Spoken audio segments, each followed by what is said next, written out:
गेल्या आठवड्यात पुणे मुंबई एक्सप्रेसवेवर झालेल्या अपघातात प्रवाशांचा 32 तासांपेक्षा जास्त काळ खोळंबा झाला होता आणि यावरून सरकारवर बरीच टीका झाली। मात्र या ठिकाणी प्रत्यक्षात किती जोखीम होती हे आता समोर आलंय। लिक्विड प्रोपिलिन गॅस भरलेला एक टँकर आडोशी बोगद्याजवळ उलटला आणि संपूर्ण हायवे जाम झाला।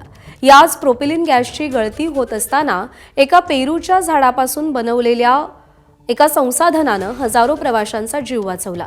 तो कसा हे पाहणं उत्सुक्याचं आहे। उच्च दाबाखाली द्रवरूपात वाहणारा प्रोपिलिन गॅस हा दाब कमी होताच वेगानं बाहेर पडतो आणि तापमान उणे 20 ते उणे 23 अंशांपर्यंत घसरतं।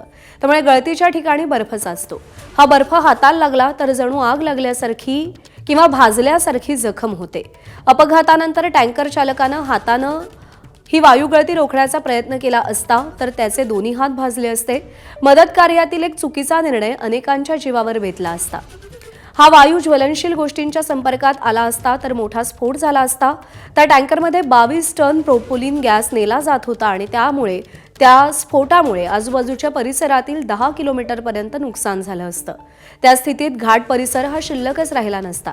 कालांतरानं हा गॅस शरीरात गेला की श्वास देखील रोखतो। त्यामुळे महामार्गावरील वाहनं ही अपघात क्षेत्रापासून दोन्ही बाजूनं 1 किलोमीटर परिसर आधीच थांबवली होती।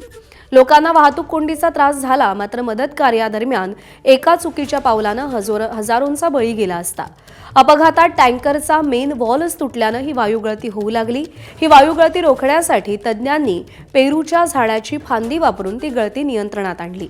3 टप्प्यात हा गॅस ट्रान्सफर करण्यात आला। 32 तास हे ऑपरेशन चाललं। या मदत कार्यातला प्रत्येक जण जीव धोक्यात घालून काम करत होता।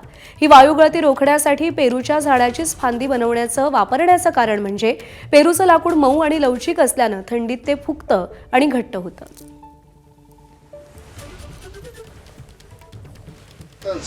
रहने वाले कहाँ पे? आजमगढ़ यूपी। आजमगढ़ यूपी। और ये गैस का नाम क्या है? प्रोप्लेम। ये ज्वलनशील है ना?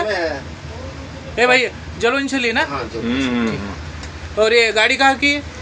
गुजरात की। गुजरात के कहाँ से कहाँ जा रहे थे आप? हम कोचिंग से आ रहे थे कोचिंग गुजरात से भर में के दहेज। सूरत दहेज जा रहे हैं। सूरत दहेज। एबीपी माझा, उघडा डोळे बघा नीट।